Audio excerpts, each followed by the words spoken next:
صلی علی سیدنا صلی اللہ علیہ وسلم جہاد فی سبیل اللہ تو وہ جذبہ ہے جس کے بارے میں میرے نبی خواہشیں فرما رہے ہیں، ثم احیا ثم اقتل ثم احیا ثم اقتل۔ میں اللہ کے رستے کے اندر جہاد فی سبیل اللہ کروں، میں پھر شہید کر دیا جاؤں، میں پھر جہاد کروں، میں پھر شہید کر دیا جاؤں۔ یہ تو میرے نبی کی خواہشیں ہیں، میرے نبی کی تمنائیں ہیں کہ وہ اللہ کے راستے کے اندر جہاد فی سبیل اللہ کے اندر اپنی جان کو مار کرنے کی تمنائیں کر رہے ہیں اللہ کے دربار کے اندر۔ جی ہاں، اللہ نے جہاد فی سبیل اللہ کا کتنا جذبہ ایمان والوں کے اندر پیدا فرما دیا تھا۔ صحابہ کرام کو دیکھیں، میرے نبی کے سامنے آ کے کیا کہہ رہے ہیں، نحن الذین بایعوا محمدا علی الجہاد ما بقینا ابدا۔ ہم نے تو محمد عربی صلی اللہ علیہ وسلم کے ہاتھ پہ بیعت جہاد کر لی ہے، بیعت تمنا موت کر لی ہے۔ نحن الذین بایعوا محمدا علی الجہاد ما بقینا ابدا۔ زندگی رہے گی، سانسیں رہیں گی، خون چلتا رہے گا، ہم جہاد فی سبیل اللہ کریں گے۔ اور میرے نبی بھی کیسے صحابہ کی ڈھارس بندایا کرتے تھے۔ آپ غزوہ احزاب کو دیکھیں، پیارے آقا کریم نبی رحمت صلی اللہ علیہ وسلم نے جب دیکھا صحابہ کرام کی بھوک سے حالت عجیب سی ہو رہی ہے، گرد و غبار چہروں پہ پڑا ہوا ہے خندق کھودنے کی وجہ سے، میرے نبی نے وہاں پہ ایک جملہ ارشاد فرمایا، آج بھی حدیث کی کتابوں میں موجود ہے۔ اللہ کے نبی نے فرمایا، اے میرے صحابہ، ان العیش عیش الآخرہ، بے شک عیش، بے شک زندگی وہ تو آخرت کی زندگی ہے۔ کیا کمال میرے نبی نے صحابہ کے دلوں کے اندر جذبہ جہاد کو پیدا کیا۔ روم بھی کانپ رہا ہے، فارس بھی کانپ رہا ہے، بڑی بڑی قوتیں تھر تھر کانپا کرتی ہیں۔ جہاد فی سبیل اللہ سے اللہ نے وہ جذبے پیدا کر دیے تھے صحابہ کرام کے اندر، اور کیوں نہ ہوتے، ان کو وعدے اترتے ہوئے نظر آ رہے ہوتے تھے۔ ان اللہ اشتری من المؤمنین انفسهم واموالهم بان لهم الجنہ۔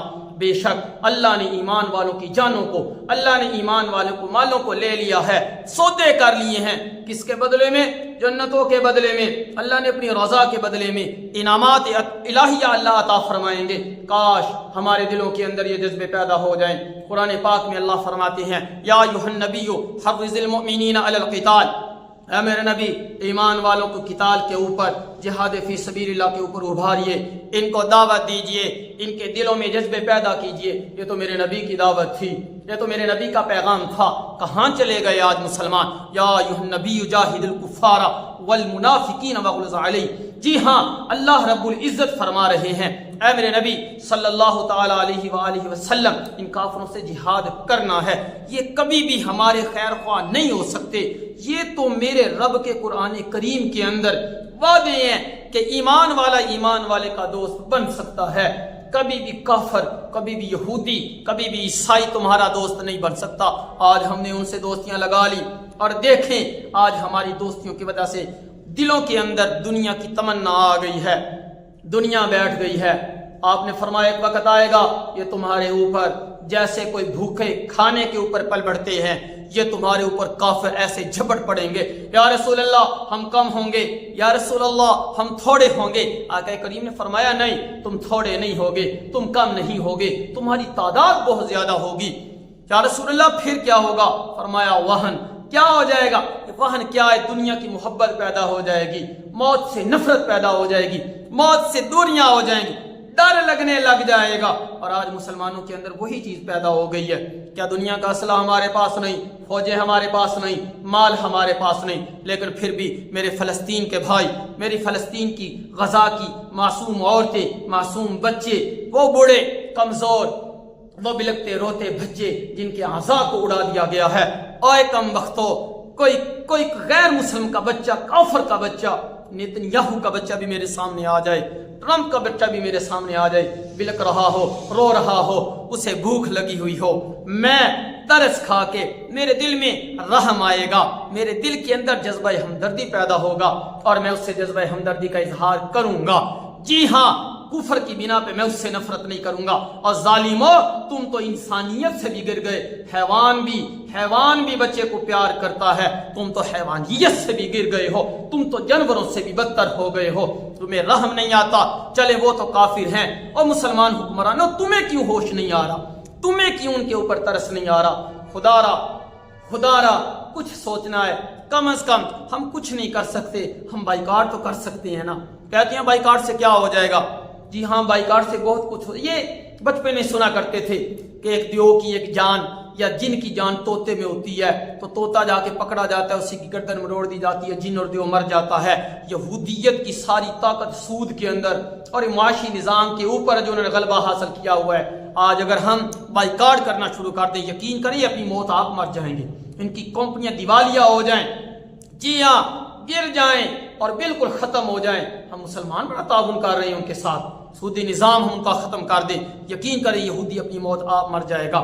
یہ انتہائی شاطر، یہ انتہائی چال باز ہے، یہ کبھی بھی مسلمانوں پہ رحم نہیں کرے گا۔ ان کا نظریہ ہے کہ حکومت کرنے کا حق صرف یہودیوں کو ہے، تو کم از کم میرے پیارے بھائیوں ہم بائیکاٹ تو کر سکتے ہیں۔ اور کوک کے بغیر میری جان نہیں نکلی جا رہی، اور ان لوگوں کے KFC کے بغیر میری جان نہیں جا رہی، جی ہاں میکڈونلڈ کے بغیر میرا گزارا ہو جائے گا۔ تو خدا را اسی طرح دوسری چیزیں ہیں، ہماری اپنی مصنوعات ہیں ان کو استعمال کریں، مقامی مصنوعات کو استعمال کریں۔ ان کی مصنوعات کے اندر تو ویسے بھی شبہ پیدا ہو جاتا ہے، ایک جذبہ دل کے اندر رکھیں، دعاؤں کا اہتمام کریں، خصوصیت سے اللہ کے حضور معافیاں مانگیں۔ یقین کریں میرا رب ناراض ہو رہا ہے، میرے رب کی ناراضگیاں آ گئیں، اتنا ظلم ہو کے اللہ کسی کو نہیں بخشیں گے، سارے کے سارے رگڑے جائیں گے، کسی نہ کسی آفت کے اندر، بیماریوں، تکلیفوں، پریشانیوں کے اندر مبتلا ہو جائیں گے۔ تو خدا را تھوڑا سا سوچئے گا، کم از کم دل کے اندر جہاد فی سبیل اللہ کا جذبہ، میرے نبی نے فرمایا جس نے جہاد بھی نہیں کیا، جہاد کا جذبہ بھی دل کے اندر نہیں رکھا، وہ منافقت کے ایک شعبے پہ مرے گا۔ کتنے وعدے ہیں اور چھوڑنے میں کتنی وعیدیں ہیں۔ لغدوۃ فی سبیل اللہ اور روحا خیر من الدنیا وما فیہا، میرے نبی فرما رہے ہیں اللہ کے راستے میں جہاد فی سبیل اللہ کے اندر ایک صبح کا یا ایک شام کا لگا دینا، دنیا اور جو کچھ دنیا کے اندر ہے سب سے بہتر ہے، سب سے اعلیٰ ہے، سب سے عرفہ ہے، اکمل اجمل احسن ہے۔ جی ہاں یہ سب سے بہتر ہے، کتنا بہتر ہے یہ میرا رب جانتا ہے۔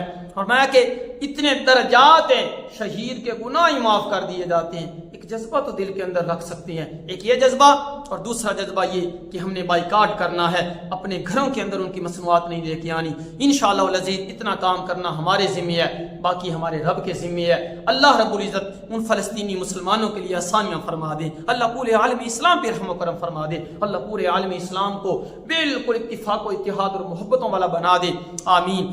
کوشش ہم نے کرنی ہے، آسانیاں ہمارے رب نے کرنی ہے، تو میرے بھائیو تھوڑی سی فکر کریں گے تو انشاءاللہ العزیز اللہ راہیں کھولتے چلے جائیں۔